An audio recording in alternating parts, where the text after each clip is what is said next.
Hello दोस्तों, पवन teaching centre में आपका स्वागत है। पेन पेपर हाथ में, 10वां के ज्योग्राफी के बुक हाथ में, तो बन रहे पवन टीचिंग सेंटर के साथ पढ़ते रहिए, आगे बढ़ते रहे। जैसा कि आपको दिखाई दे रहा है, ये ज्योग्राफी का जो लास्ट है, ये आपदा प्रबंधन में चौथा छठा है। आपदा और सह अस्तित्व क्या है, इसका जैसा कि देख रहे होंगे, इसको बढ़िया से डिटेल से इसको समझा दिया गया है। आप इसके बारे में पूर्ण रूप से जानना चाहते हैं तो प्ले लिस्ट से जाइए, क्लास 10 का सोल्यूशन में देखिए, ये आपदा सह अस्तित्व के बारे में पूरा व्याख्या किया हुआ। तो सर आज क्या पढ़ाएंगे, देखिए इसका भी जो है हम लोग पढ़ा चुके हैं। तो इसको प्रश्न हम लोग जैसे कर रहे थे, पढ़ लो चाहे कहीं से, प्रश्न बनेगा यहीं से। कौन देने एक बात, ध्यान देने एक बात।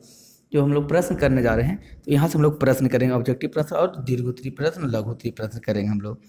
तो चलते हैं यहाँ पर देखते हैं क्या है ऑब्जेक्टिव प्रश्न में क्या कह रहा है, जो देखते हैं हम लोग। तो कह रहा प्रश्न के पर निम्नलिखित में से कौन सा प्राकृतिक आपदा है? ऑप्शन एक आग लगना, ऑप्शन बी बम विस्फोटक, ऑप्शन वन ग भूकंप, रासायनिक। तो प्राकृतिक आपदा कौन है? आग लगना है कि बम फटना है कि रासायनिक क्या? तो सर भूकंप हो जाएगा, जो कौन आपदा हो जाएगा? प्राकृतिक आपदा हो जाएगा। आग लगना मानव निर्मित है, बम विस्फोट मानव निर्मित है, और रासायनिक दुर्घटना भी कौन निर्मित है? मानव निर्मित है। तो कौन दनीय बात, ध्यान दनीय बात, कौन लर है, क्लियर है। प्रश्न संख्या कितने की ओर? 2 की ओर। कह रहा भूकंप संभावित क्षेत्र में भवनों की आकृति कैसी होनी चाहिए? ऑप्शन नंबर का अंडाकार होना चाहिए, ख त्रिभुजाकार, ग चौकोर, या घ आयताकार होना चाहिए। तो बताइए, नीचे जल्दी नीचे कमेंट बॉक्स में लिख के आप जवाब दीजिए कि भूकंप संभावित क्षेत्रों में क्या भूकार कैसा होना चाहिए। तो सर इसका हो जाएगा घ, हो जाएगा आयताकार आकार का होना चाहिए। प्रश्न संख्या 3 की चल रहा है। भूस्खलन वाले क्षेत्र में ढलान पर मकानों का निर्माण क्या है? कौन वाले क्षेत्र? भूस्खलन वाले क्षेत्र में ढलान पर मकानों का निर्माण क्या है? क्या उचित है, ख अनुचित है, ग लाभकारी है, घ उपयोगी है। तो प्रश्न संख्या कितना? 3 का आंसर क्या हो जाएगा जी? तो सर प्रश्न संख्या 3 का आंसर हो जाएगा ख, हो जाएगा अनुचित है। भूस्खलन वाले क्षेत्र में ढलान पर मकान बनाना क्या अनुचित, यानी कि अच्छी बात नहीं है। भूस्खलन जहाँ होता है उस ढलान पर मकान नहीं बनाना चाहिए। इसलिए देखते हैं, आए दिन देख रहे होंगे बरसात के भी मौसम में, तो उत्तराखंड में, हिमाचल प्रदेश में भूस्खलन की समस्या हो रहा होगा, और कितने देर घर क्या हो जाते होंगे, ढह जाते होंगे, गिर जाते होंगे। प्रश्न संख्या 4 देखिए, क्या सुनामी प्रभावित क्षेत्र में मकान का निर्माण कहाँ करना चाहिए? कौन क्षेत्र में, सुनामी प्रभावित क्षेत्र में मकान का निर्माण कहाँ करना चाहिए? ऑप्शन नंबर का समुद्र तट के निकट, ख समुद्र तट से दूर, ग समुद्र तट से दूर ऊंचाई पर, घ इनमें से कोई नहीं। तो सुनामी क्षेत्र वाले में मकान का क्या करना चाहिए? समुद्री तट से दूर करना चाहिए मकान। समुद्र तट से दूर कीजिए, जिससे क्या समुद्र का स्तर, जल स्तर बढ़े भी तो क्या हो सके, नुकसान नहीं पहुंच सके। कौन देने एक बात, ध्यान देने एक बात, कौन लर है, बोल सर क्लियर है। दोस्तों यदि आपको वीडियो अच्छा लग रहा है तो वीडियो को लाइक करें, चैनल को शेयर करें, वीडियो को शेयर करें, और चैनल पर पहली बार है तो चैनल को सब्सक्राइब कर लें। बने रहे पवन टीचिंग सेंटर के साथ, पढ़ते रहिए, आगे बढ़ते रहें। जैसा कि दिखाई दे रहा है प्रश्न संख्या 5। प्रश्न संख्या 5 में क्या रहा? बाढ़ से सबसे अधिक हानि होती है। बाढ़ से सबसे अधिक हानि कहाँ होती है? क्या फसल को, ख पशुओं को, ग भवनों को, उपयुक्त में से सभी। तो किसकी होती है?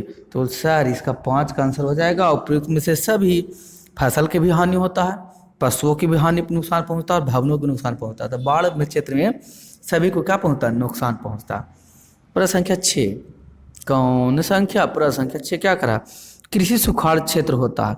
कौन सुखाड़ क्षेत्र? कृषि सुखाड़ क्षेत्र होता है जल के अभाव में, मिट्टी की नमी के अभाव में, मिट्टी की क्षय के कारण, मिट्टी के लवणता के कारण। तो इसका आंसर क्या हो जाएगा? तो सर सुखाड़ तो तभी होगा जब जल के अभाव होगा, पानी की कमी के कारण ही क्या होता है? सुखाड़ का होता है। तो प्रश्न संख्या 6 का आंसर क्या हो जाएगा? तो प्रश्न संख्या 6 का आंसर क्या हो जाएगा? कौन देने एक बात, ध्यान देने एक बात, कौन लर है, क्लियर है। पढ़ लो चाहे कहीं से, प्रश्न बनेगा यहीं से। चलते हैं, अब देरी न करते हुए इसके हम लोग लघु उत्तरीय प्रश्न की ओर चलते हैं। लघु उत्तरीय प्रश्न क्या कर रहा है, जो देखिए 6 में क्लास 10 का ज्योग्राफी का सॉल्यूशन है, आपदा और सह अस्तित्व। लघु उत्तरीय प्रश्न में देखिए क्या कर रहा है। पहला प्रश्न, बोल सर क्या कह रहा है कि देखिए आपके समकक्ष है या आपके सामान्य है। तो देखिए क्या कहता है, जो देखिए लघु उत्तरी प्रश्न।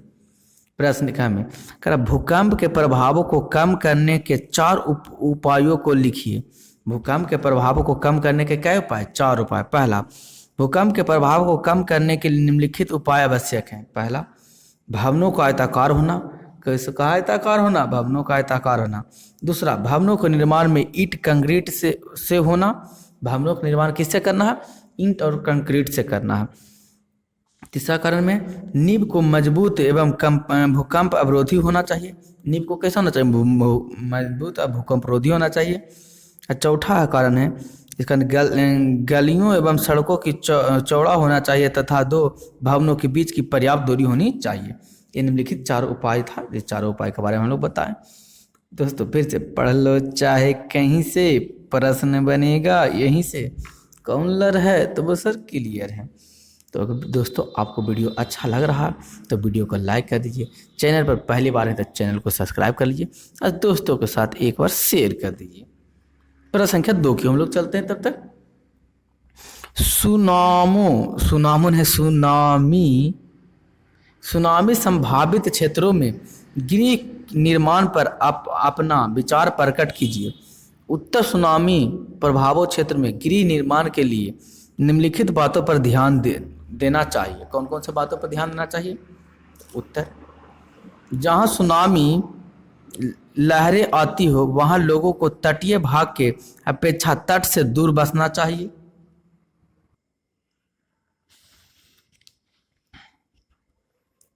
अगला है समुद्र तट भाग में सघन वृक्षारोपण करना चाहिए। नगरों एवं भवनों को बचाव के लिए कंक्रीट अवरोध का निर्माण करना चाहिए। अगला पॉइंट है प्रभावित क्षेत्रों में ऐसे मकान निर्माण करना चाहिए जो सुनामी लहरों का प्रभाव को न्यून कर सके। प्रोताश्रोनी को ऊंची बांधों द्वारा संरक्षित किया जाना चाहिए। प्रभावित क्षेत्रों में मकान ऊंचे स्थानों पर लव और तट के करीब 100 मीटर की दूरी बनाना चाहिए। सुनामी रिकॉर्डिंग सेंटर की स्थापना होनी चाहिए। उपग्रह प्रौद्योगिकी द्वारा सुनामी की चेतावनी प्राप्त करना चाहिए और संचार के लिए विभिन्न माध्यमों द्वारा तुरंत आम लोगों तक पहुंचानी चाहिए। ये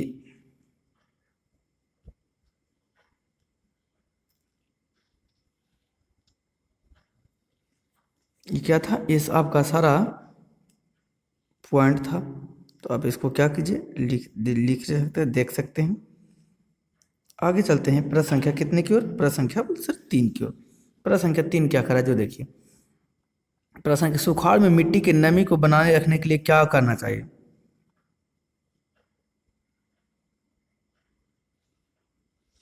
तो देखिए क्या करना चाहिए, इसका उत्तर हो जाएगा, देखिए क्या उत्तर होगा। तो इसका उत्तर हो जाएगा सूखे जैसे प्राकृतिक आपदाओं को विभिन्न विधियों को अपनाकर इसकी विविधताओं को कम किया जा सकता है। जैसे जल संस्थान को वैज्ञानिक विकास और प्रबंधन द्वारा जल की समस्याओं को समाधान किया जा सकता है, क्योंकि सुखाड़ के समतल समय जल के अभाव में से न केवल मिट्टी की नमी समाप्त हो जाती है बल्कि सभी प्राणियों के जान तक बचाना मुश्किल हो जाता है। यह जल विभाजन के विकास के योजनाओं के लिए स्थिति में बहुत ही सहायक महत्वपूर्ण होती है। यह था प्रश्न संख्या कितना के 3 के आंसर था। हम लोग चलेंगे अब प्रश्न संख्या कितना, प्रश्न संख्या दीर्घ उत्तरी में प्रश्न संख्या 1 में क्या करा। दीर्घ उत्तरी प्रश्न में देखिए कौन उत्तरी दीर्घ उत्तरी पढ़ लो, चाहे कहीं से प्रश्न बनेगा यही से। ये लास्ट टॉपिक आपका ज्योग्राफी का लास्ट है क्वेश्चन आंसर का। इसके बाद ज्योग्राफी क्लास 10 पूरा क्लियर हो जाएगा आपका। क्या प्रश्न संख्या 12 भूस्खलन अथवा बाढ़ जैसी प्राकृतिक विभीषिकाओं का सामना आप किस तरह कर सकते हैं? विस्तारित रूप में लिखने के लिए करा। जैसे उत्तर भूस्खलन के 5 रूप हैं। कौन खलन? भूस्खलन के कौन रूप है? 5 रूप है। पहला,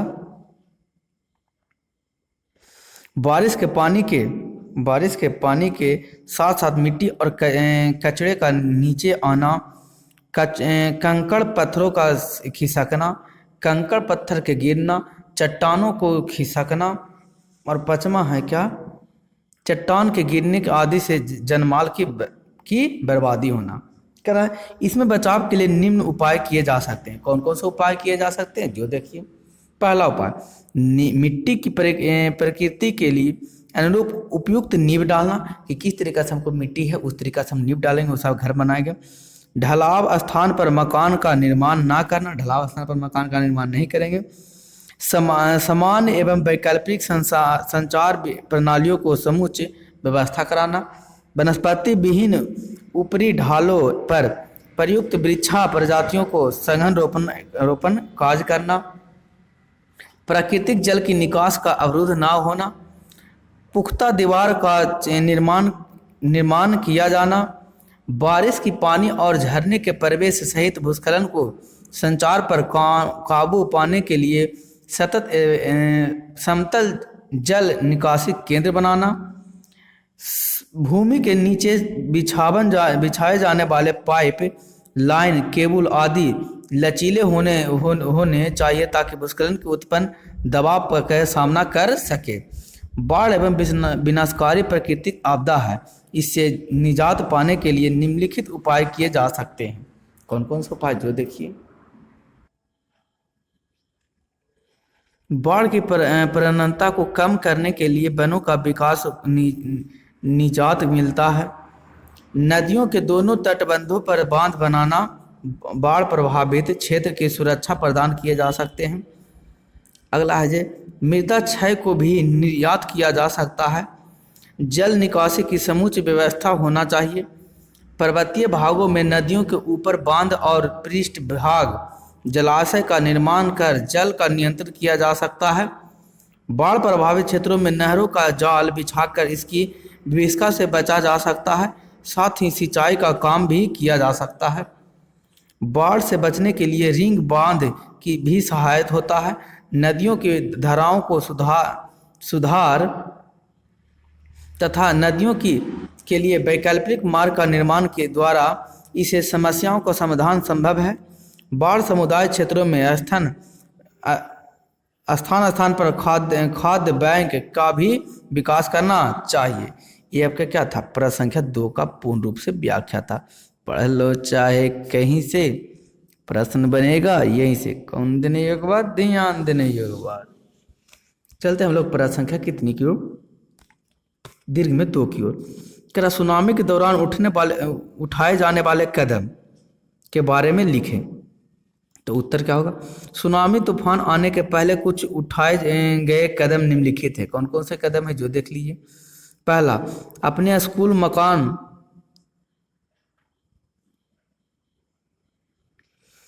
स्कूल मकान आदि समुद्र तट से कितनी दूर पर है इसकी जानकारी प्राप्त कर लेनी चाहिए।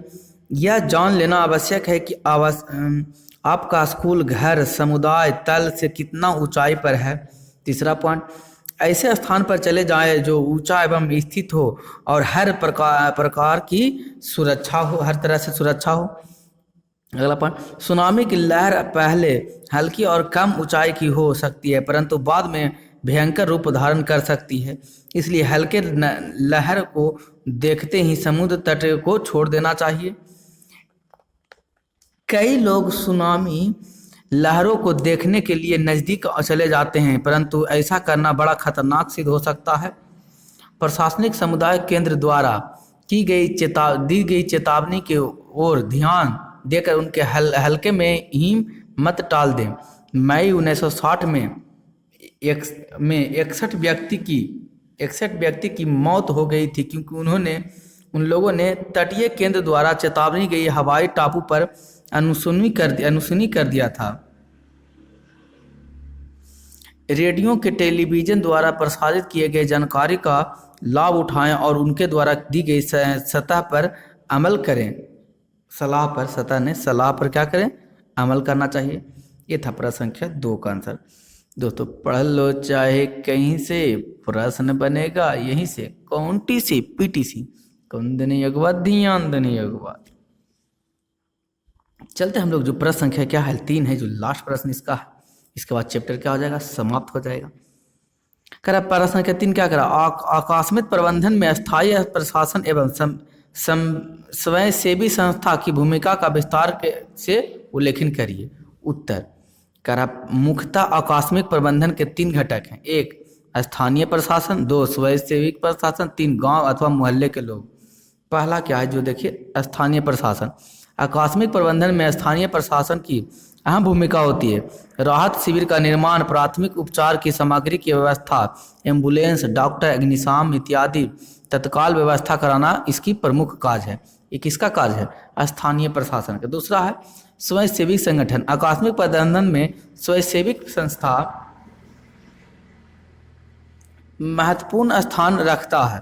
अगर गांव के युवकों तथा पंचायतों प्रबंधनों के बीच समन्वय हो, ऐसे प्रबंधन में जाति, धर्म, लिंग भेदभाव का परित्याग करना पड़ता है। स्वयंसेवी संस्था आकस्मिक प्रबंधन में काफी योगदान देती है। कौनती है, देती है। तीसरा है जो लास्ट है, गांव अथवा मोहल्ले के लोग। आकस्मिक प्रबंधन में गांव और मोहल्ले के लोग काफ़ी योगदान दे सकते हैं, जहां युवकों की मानसिक रूप से दृढ़ता और तकनीक रूप से प्रशिक्षित करना और उसमें साहस का संचार करना कर सकते हैं। कौन देने एक बात, ध्यान देने बाद कौन लर है, क्लियर है। कौन टीसी, पवन टीचिंग सेंटर। पढ़ लो चाहे कहीं से, प्रश्न बनेगा यही से।